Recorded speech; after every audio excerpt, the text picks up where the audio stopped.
മരണഭയം നിങ്ങളെ അലട്ടുന്നുണ്ടോ? ആ ഒരു നമ്മുടെ തിങ്ങിക്കൂടിയിരിക്കുന്ന മനസ്സ് അന്ന്.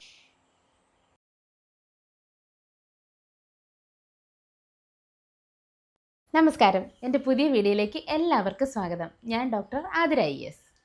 പലപ്പോഴും ഒപ്പമുള്ളവർ പറയാറില്ലേ, നിനക്ക് ഈയിടെയായിട്ട് ഭയങ്കര ദേഷ്യമാണല്ലോ, എന്തിനാ എപ്പോഴും ഇങ്ങനെ സങ്കടപ്പെട്ടിരിക്കുന്നത്, ചെറിയ കാര്യത്തിന് പോലും എന്തിനാ ടെൻഷൻ അടിക്കുന്നത് എന്ന്.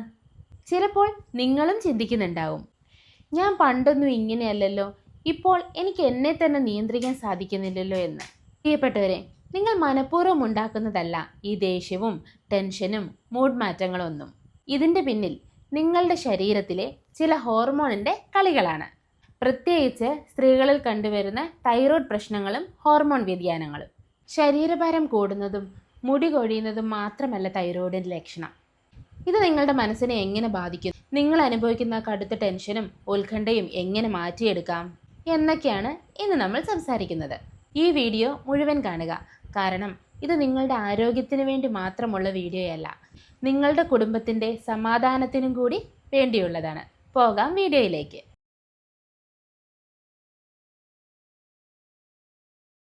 എന്താണ് ഹോർമോൺ വ്യതിയാനവും തൈറോയിഡും? നമ്മുടെ ശരീരത്തിൻ്റെ എല്ലാ പ്രവർത്തനങ്ങളും നിയന്ത്രിക്കുന്ന രാസദൂതന്മാരാണ് ഹോർമോണുകൾ. അതിൽ ഏറ്റവും പ്രധാനപ്പെട്ട ഒന്നാണ് നമ്മളുടെ കഴുത്തിൻ്റെ മുൻഭാഗത്തുള്ള തൈറോയ്ഡ് ഗ്രന്ഥി. ഉത്പാദിപ്പിക്കുന്ന തൈറോയ്ഡ് ഹോർമോൺ കൂടുമ്പോഴോ കുറയുമ്പോഴോ ശരീരത്തിൻ്റെ താളം തെറ്റുന്നു. അതുപോലെ തന്നെയാണ് സ്ത്രീകളിൽ ഈസ്ട്രോജൻ്റെയും പ്രൊജസ്ട്രോണിൻ്റെയും അളവിൽ വരുന്ന മാറ്റങ്ങൾ.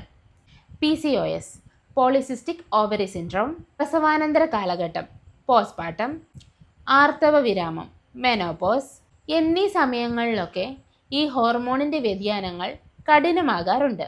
ഈ ഹോർമോണുകൾക്ക് നമ്മളുടെ ശരീരത്തിലെ സെറോട്ടോണിൻ, ഡോപ്പമിൻ തുടങ്ങിയ ഹാപ്പി ഹോർമോണുകളെ സ്വാധീനിക്കാൻ കഴിയും. അതുകൊണ്ട് ഹോർമോൺ ലെവൽ മാറുമ്പോൾ തലച്ചോറിൻ്റെ പ്രവർത്തനത്തെ ഇത് ബാധിക്കുന്നു. നിങ്ങളിൽ അകാരണമായ ഭയം, വിഷാദം, ടെൻഷൻ എന്നിവയെല്ലാം ഉത്ഭവിക്കുകയും ചെയ്യും. സ്ത്രീകൾ അനുഭവിക്കുന്ന പ്രധാനമായിട്ടുള്ള മാനസിക ബുദ്ധിമുട്ടുകൾ എന്തെല്ലാമാണെന്ന് നമുക്ക് നോക്കാം. ഒരു ഡോക്ടർ എന്ന നിലയിൽ എന്നോട് സംസാരിക്കുന്ന പല സ്ത്രീകളും പറയാറുള്ള ചില കാര്യങ്ങളുണ്ട്, അത് നമുക്ക് നോക്കാം. ഒന്നാമത്തേത് അകാരണമായ ഉത്കണ്ഠ. പ്രത്യേകിച്ച് ഒരു പ്രശ്നവും ഉണ്ടാവില്ല, പക്ഷെ പെട്ടെന്ന് തന്നെ നെഞ്ചിടിപ്പ് കൂടുക, കൈകാലുകൾ തണുക്കുക, എന്തോ വലുത് വരാനുണ്ട് എന്നൊരു ഭയം ഉള്ളിൽ അറിയാതെ തന്നെ തോന്നുക. അടുത്തത് അമിതമായ മൂഡ് സ്വിങ്സ്.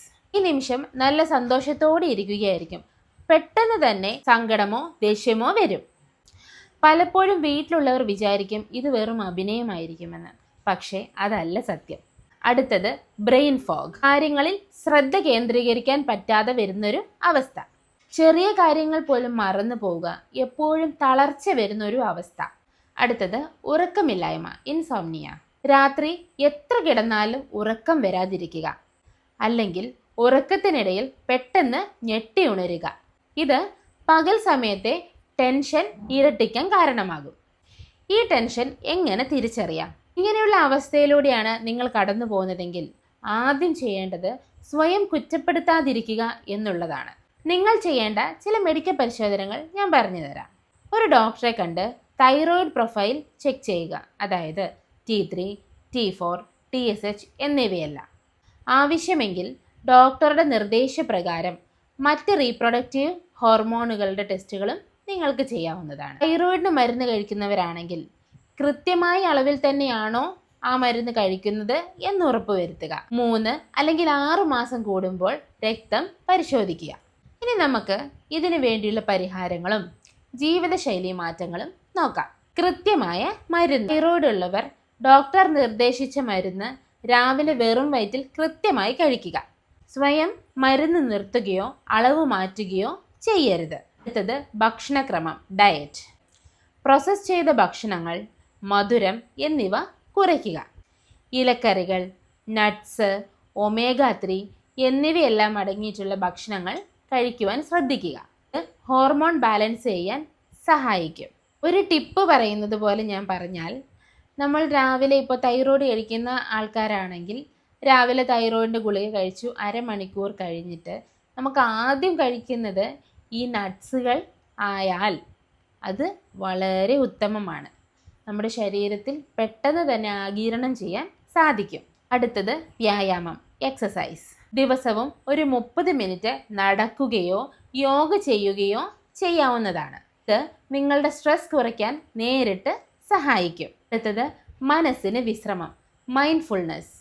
ദിവസവും 10 മിനിറ്റ് പ്രാണായാമം അല്ലെങ്കിൽ ശ്വസന വ്യായാമം ചെയ്യാൻ ശ്രമിക്കുക. അറിയത്തില്ലാത്തവർക്ക് ഞാൻ പ്രാണായാമം ഈ വീഡിയോയുടെ അവസാനം ചെയ്ത് കാണിക്കാവുന്നതാണ്. വല്ലാത്ത നെഞ്ചിടിപ്പും ടെൻഷനും ഒക്കെ വരുമ്പോൾ ദീർഘമായി ശ്വാസം എടുക്കുവാൻ ശ്രമിക്കുക. അടുത്തത് ഏറ്റവും വേണ്ടപ്പെട്ടതാണ് വീട്ടുകാരുടെ പിന്തുണ, ഫാമിലി സപ്പോർട്ട്. ഈ വീഡിയോ കാണുന്ന പുരുഷന്മാരോടും കുടുംബാംഗങ്ങളോടും എനിക്ക് പറയാനുള്ളത്, നിങ്ങളുടെ വീട്ടിലെ സ്ത്രീകളിൽ ഇത്തരം മാറ്റങ്ങൾ കണ്ടാൽ ദയവായി അവരെ കുറ്റപ്പെടുത്തരുത്. അവർക്ക് നിങ്ങളുടെ മാനസിക പിന്തുണയാണ് ഏറ്റവും ആവശ്യം. ഹോർമോൺ വ്യതിയാനങ്ങളും തൈറോയിഡും എല്ലാം ചികിത്സിച്ചു മാറ്റാനും നിയന്ത്രിച്ചു നിർത്താനും സാധിക്കുന്നവ മാത്രമാണ്. അതുകൊണ്ട് അനാവശ്യമായിട്ട് ഭയപ്പെടേണ്ടതേയില്ല. നിങ്ങളുടെ ശരീരം തരുന്ന ഓരോ ലക്ഷണങ്ങളെയും നിങ്ങൾ അവഗണിക്കാതിരിക്കുക. കൃത്യമായ സമയത്ത് വൈദ്യസഹായം തേടേണ്ടതാണ്. ഇപ്പോൾ പ്രാണായാമം അറിയത്തില്ലാത്തവർക്ക് ഞാൻ ചെയ്ത് കാണിക്കാം. നമ്മളുടെ മുദ്ര ഇതാണ്. നമ്മൾ കൈ ഇങ്ങനെ പിടിച്ചിട്ട് ആദ്യം ഈ നോസ്ട്രിൽ അടയ്ക്കുക. എന്നിട്ട് നമ്മൾ ഈ നോസിലൂടെ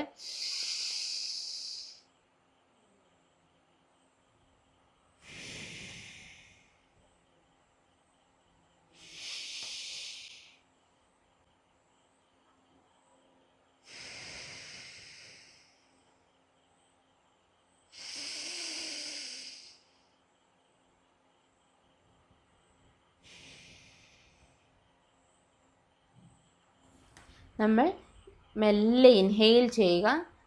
ജസ്റ്റ് ഒന്ന് ഹോൾഡ് ചെയ്തിട്ട് ഇപ്പുറത്തെ നോസ്ട്രിലൂടെ എക്സ്ഹെയിൽ ചെയ്യുക.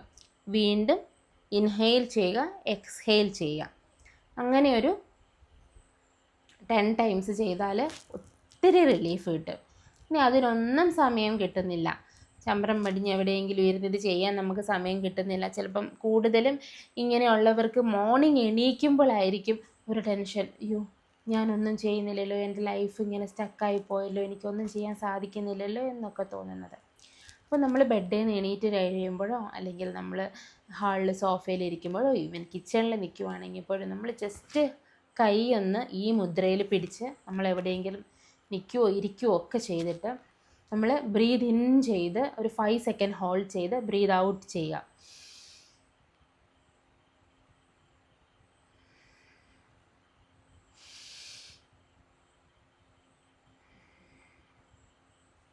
ഇങ്ങനെ ചെയ്യുമ്പോൾ നമ്മുടെ ബ്ലഡ് സർക്കുലേഷൻ, നമ്മുടെ എയർ സർക്കുലേഷൻ എല്ലാം ഒന്ന് ക്ലിയർ ആകും.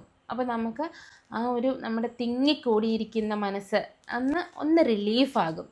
സോ ഇതൊക്കെ ഭയങ്കര പെട്ടെന്ന് തന്നെ നമുക്ക് ചെയ്യാൻ പറ്റുന്ന ഒരു ടിപ്സാണ്. ഒത്തിരി ടെൻഷൻ അടിച്ചിരിക്കുമ്പോൾ നിങ്ങൾ ഇതൊന്ന് ട്രൈ ചെയ്ത് നോക്കുക. ഈവൻ പ്രാണായാമം നമുക്ക് എന്നും പ്രാക്ടീസ് ചെയ്താൽ നമുക്കിതിൽ നിന്നൊക്കെ ഒരു മോചനം ഉറപ്പായിട്ടും കിട്ടുമെന്ന് നിങ്ങൾക്ക് പ്രതീക്ഷിക്കാം. അപ്പോൾ നിങ്ങൾക്ക് ഈ വീഡിയോ ഉപകാരപ്രദമായി എന്ന് ഞാൻ വിശ്വസിക്കുന്നു. നിങ്ങളുടെ കൂട്ടുകാർക്കും കുടുംബക്കാർക്കും ഈ വീഡിയോ ഷെയർ ചെയ്യുക. സംശയങ്ങൾ താഴെ കമൻറ്റ് ചെയ്യാവുന്നതാണ്. മറ്റൊരു പ്രധാന വിഷയവുമായിട്ട് നാളെ കാണാം. നന്ദി, നമസ്കാരം.